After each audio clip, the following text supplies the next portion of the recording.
Shalom. First off, we give all praises, honor, and glory to Yahweh, Ba'ashem Yahushai, Ba'ashem Rakakadash, Yahweh being true name for Heavenly Father, Yahushai being named for His only begotten Son, the world ignorantly calls God, and Jesus Christ.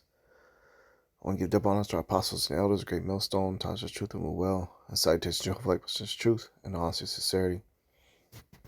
Brother Yabasat, because you know, listen to the spirit power Yahweh Yahushai. It's a lesson just meditating to the spirit.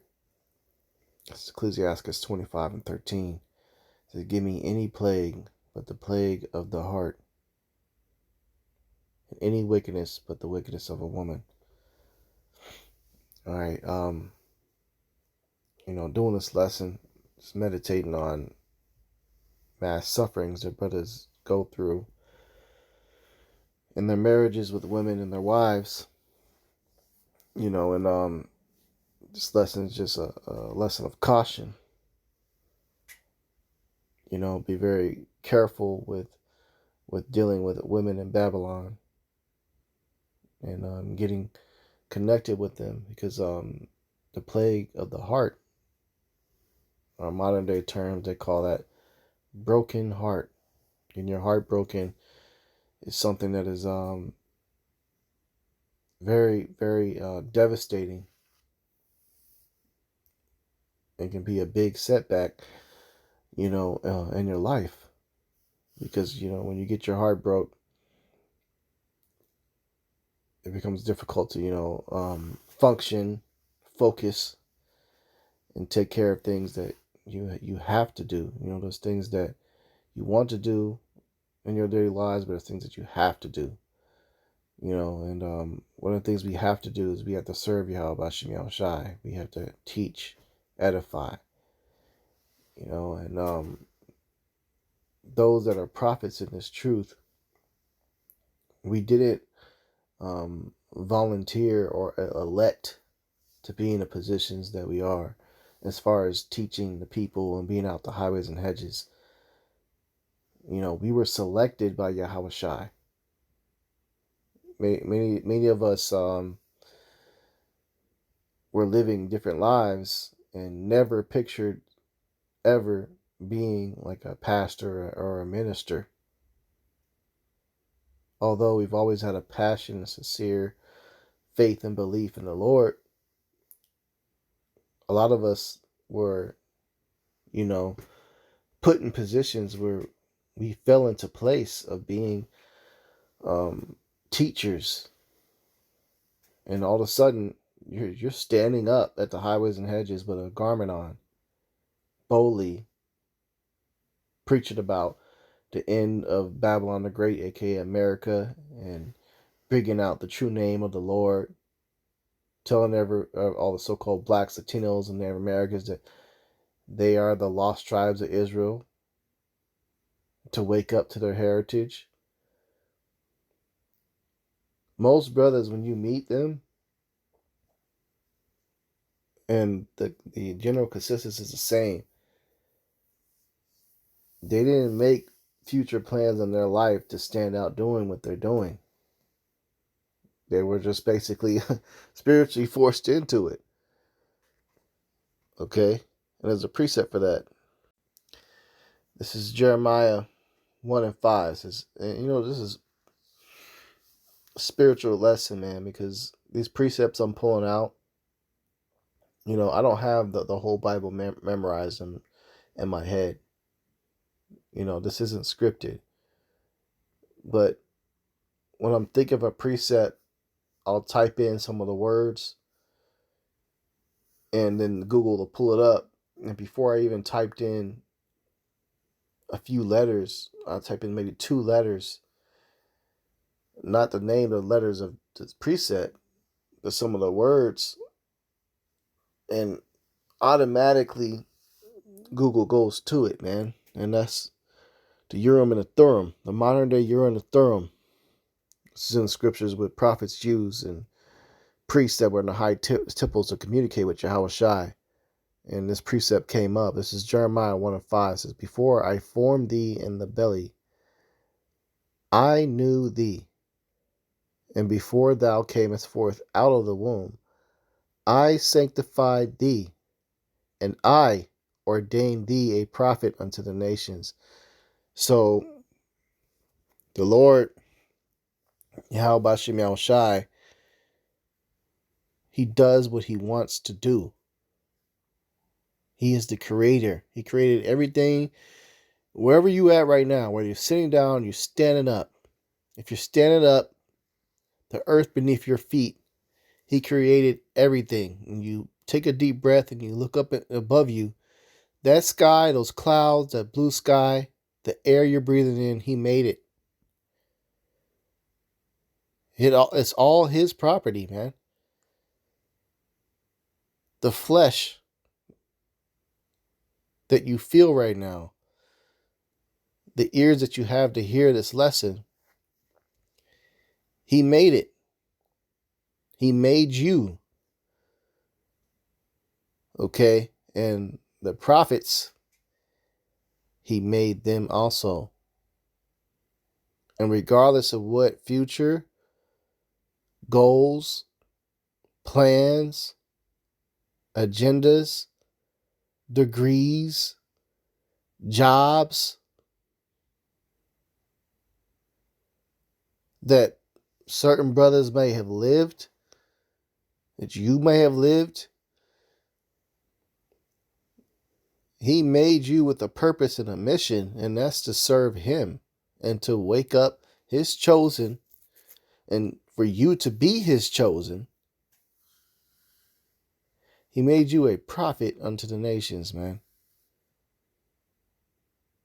And that's a job that, you know, in today's society, in Babylon, it goes as a thankless job. But it's not thankless in the heavens. It's not thankless in the eyes of Yahweh and Yahweh Shai. You have been there from the beginning. All the way in Genesis, when the earth was created, you know, there's that word gods, and it's in all lowercase. It's plural. And he said the gods created the earth, and Yahweh created the earth. He had people chosen, workers, to help form all of this.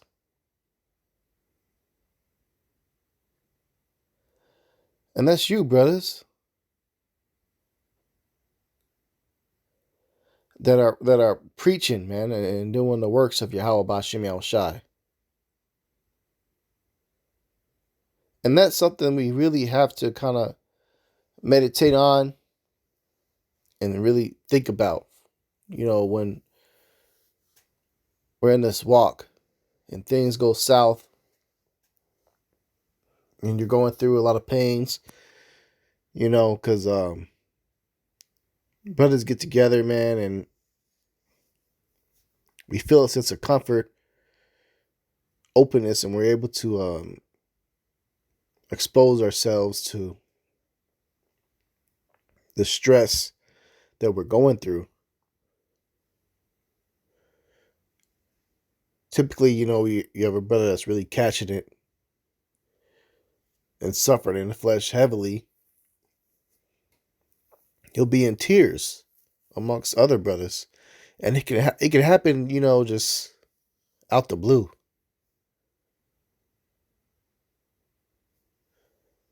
Because we're all hurting, man. We're all tired of this captivity. We're tired. We want to get delivered, man.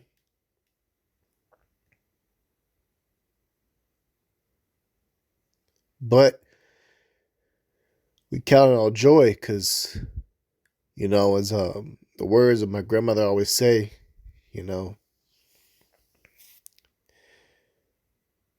no matter if it hurts, but it's fair. It's fair. She always would say that. And meditate on that statement, you know. It is fair. Whatever pain you're going through, man, you know, think of the pain that you may have put Yahweh through looking down upon you and the things that you've been doing in the world when you're going off and being extremely wicked.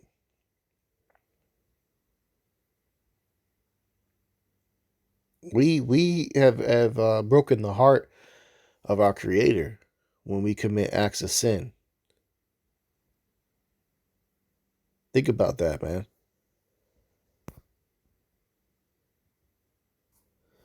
So when you start going through it, different trials and tribulations, you might go through devastating things, man. Devastating.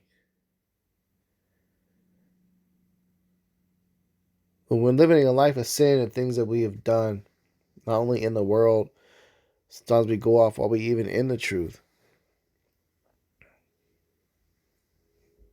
Every time you do something, off or sideways, sometimes it may be accidentally, you know, Yahweh Shai, they gotta go through that pain of you betraying them and backstabbing them, what you're doing.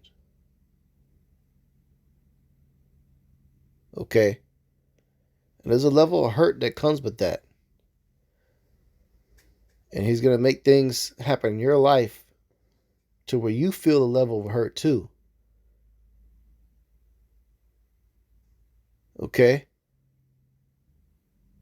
So, Brother Qualath says it many times, when it comes down to fellowship with us, from GMS, Jefferson City, and Joplin, Missouri. And he makes the good comparison, before we can get into the kingdom, we must know, what it means to experience eternity, and we must know what it means to experience, total death and evil. And we're now knowing in this life, in this present flesh, we're experiencing evil. We're going to know evil to the full extent, so that when we get to the kingdom, we can appreciate righteousness that much more. So going back to the time of Adam and Eve, you shall know good and evil. Right now we're in a learning process of knowing what evil is. This place is truly evil, man.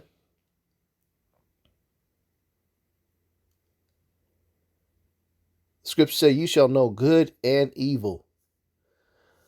So this whole purpose of this everything we have to go through and suffer through, we got to experience terrible betrayal. And you think about what Yahweh Shai had to go through, man. He got betrayed by everybody that he loved. And while he was sitting there getting tortured to death, he made a statement and he said, what? Forgive them, for they know not what they do. That's heavy, man. He could have said anything. He could have made a statement out of anger for what they were doing to him. But he said, forgive them, for they know not what they do. He had a mission. And that mission was for the elect of the nation of Israel and for all of Israel in general. His father said, and that goes into the mindset of the father too, man. Because we go so heavy into the spirit of preaching about the mercies of Yahushua, but he's the image of his father. Think about Yahweh for a second. Yahweh sent his only begotten son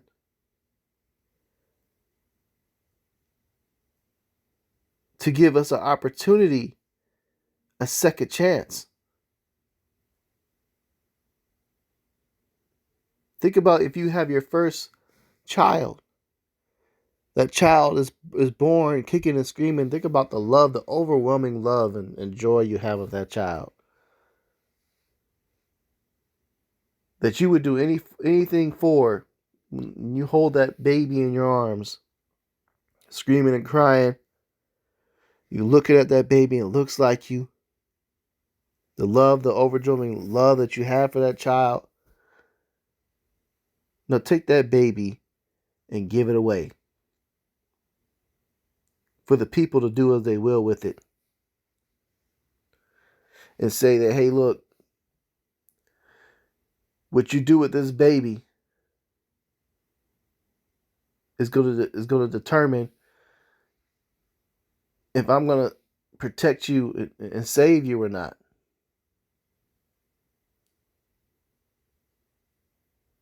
You know, and then that baby grows up and says, there's some people that do love you and are going to look after me. And some of them people crucify him, man. Some of them people do follow him, though. That's a hard thing to do, man.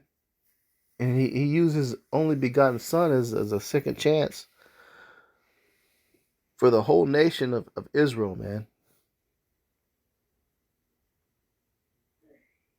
To repent, come and serve him. Because Yahweh had all rights to just wipe us all out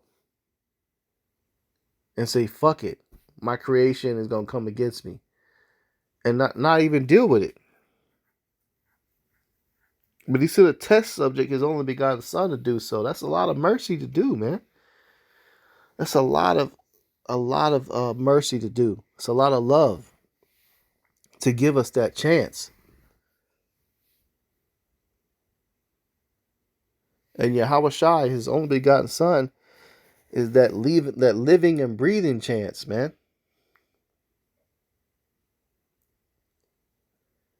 So Yahweh Shai is a very merciful power.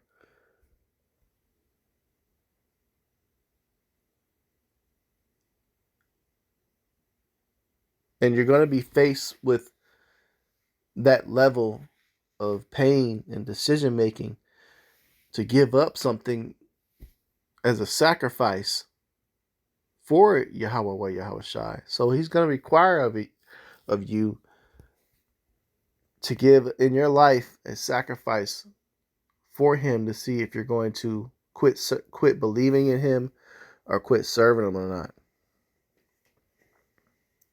And that's where you have in your life the experience of devastating loss, heartbreak, and emotions. And sometimes you can get it from a woman. Satan will use the weaker vessel to try to get one of his chosen out of the truth.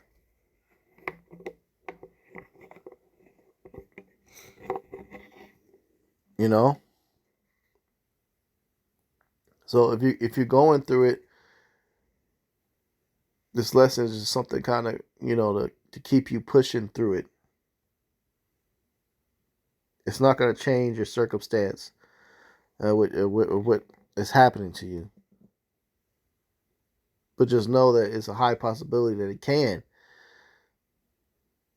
So the best thing we can do is live as Paul lived. He chose just to basically be like a eunuch. He didn't deal with women to avoid this plague of the heart, to keep him focused on Yahweh Shai. Because betrayal is real, man. And the weaker vessel is created. The Lord says the woman is a weaker vessel. 9 out of 10 times she's going to betray you, regardless how much love you might have, family, kids, memories. I could give the analogy of you holding the child in your arms. That child is born. Just that experience alone should be such a great weight to the mother and father that they should never want to do apart. And nothing should ever get in the way of shaking that. But we're in Babylon, man. The heart of a woman is given to sin and evil here. They don't truly care about you, man.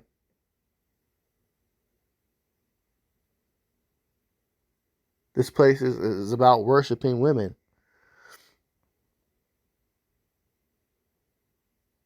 So if you care too much, you start diving too much into that spirit of following behind her, you could kind of set yourself up for a big heartbreak, man.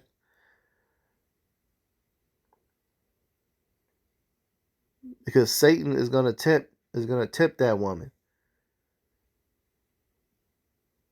And they don't have the strength to resist most of the time. Now, there are women that do have the strength. They do resist Satan. They don't let him into their hearts. Those women, their price is far above rubies. Those are virtuous women. And they follow the truth. They follow the prophets and the brothers sincerely. And they don't do anything to betray them brothers that's out there at the highways and hedges. You know? And they're very few far between. Not all brothers have wives in this thing. So this is just something that you can just go search and find. The Lord just gotta place it in your life. And if that's a elect woman, she'll get delivered with you on a chariot. You're gonna still catch hell by her. She's a weaker vessel, man. You're gonna go through bullshit, but it won't be devastating bullshit. It's just something that's manageable. You know, and then y'all get delivered out of here. Because you got brothers in this truth, man, laboring. They refer to women as their ribs, and you don't ever hear about them or nothing like that as far as in the camp. Of no type of drama or bullshit coming from her. She's just doing what she's supposed to do. They're just living their life, you know. She cook and clean and do whatever she got to do in the household. She supports her man that's teaching the ministry. Maybe she's working whatever setup that man has for his home is working, and it's not affecting the ministry. Brothers aren't hearing bullshit of somebody's wife hopping on comic boards on the public platform pages, man, scoffing and talking shit. That shit is horrible. Horrible, man. It's not a wife.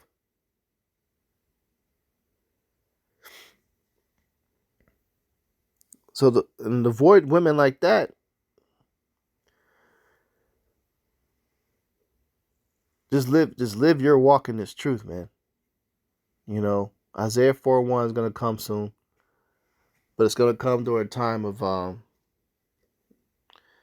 great desperation as far as in the world, where the fear of the Lord is gonna be placed in certain women to see. This is not how you're supposed to be living. You're not supposed to be independent. You're not supposed to be proud. You're not supposed to be looking down on men. The desire to have a man that's laboring doing this work is going to go up astronomically. They're going to see the value. They're going to see the real high value men in the times that we're currently living in and going through. As this war escalates, these prophecies continue to pass and be fulfilled. It's going to come, man.